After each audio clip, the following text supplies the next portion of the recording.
হেয়ারটাকে maintain করার জন্য কিন্তু আমরা বেসিক্যালি স্ট্রেটনিং কিংবা স্মুথনিং করাই। কিন্তু আদতে স্ট্রেটনিং বা স্মুথনিং কোন চুলের জন্য প্রযোজ্য সেটা আমাদের মধ্যে অনেকেরই অজানা। যদিও এর আগে আমি একটা ভিডিওতে এগুলো নিয়ে বিস্তারিতভাবে আলোচনা করেছি।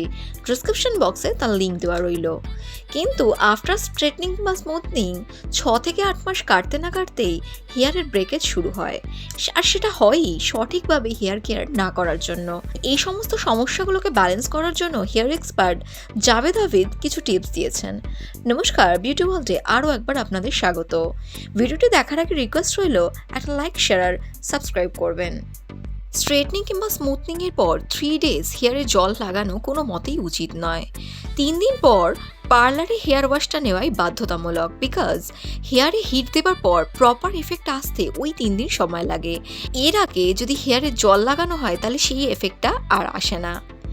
স্মুথনিং বা স্ট্রেটনিংয়ের পর প্রফেশনাল শ্যাম্পু, কন্ডিশনার এবং সিরাম লাগানোই বাধ্যতামূলক, বিকজ প্রফেশনাল প্রোডাক্ট ইউজ না করলে হেয়ারের কোয়ালিটি প্রফেশনালের মতো থাকে না। হেয়ারের ব্রেকেজ হওয়ার সম্ভাবনা সেক্ষেত্রে বেড়ে যায়।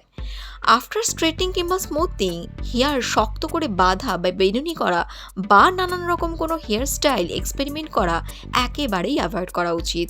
অন্যথা হেয়ারে ভাঁজ পড়বে বা স্মুথনিং বা স্ট্রেটনিংয়ের মেয়াদের সময়সীমা পর্যন্ত লাস্টিং করবে না এবং প্রাকৃতিকভাবেই হেয়ারটা ড্রাই হতে শুরু করে দেবে। ঘন ঘন ডিআইওয়াই হেয়ারের ওপর এক্সপেরিমেন্ট না করাই ভালো, বিকজ প্রপার ডিআইওয়াই হেয়ারের জন্য অনেকটাই গুরুত্বপূর্ণ ভূমিকা পালন করে।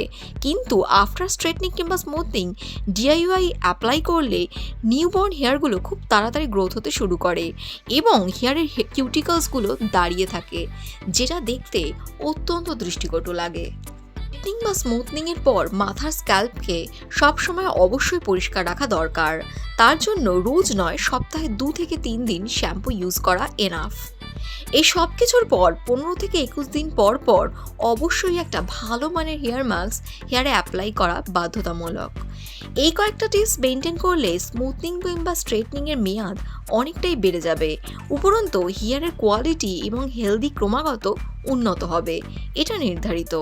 এর আগে আমি হেলদি ও শাইনি চুল পাওয়ার রহস্য নিয়ে একটি ভিডিওতে আলোচনা করেছি। ডেসক্রিপশন বক্সে তার লিঙ্ক দেওয়া রইল।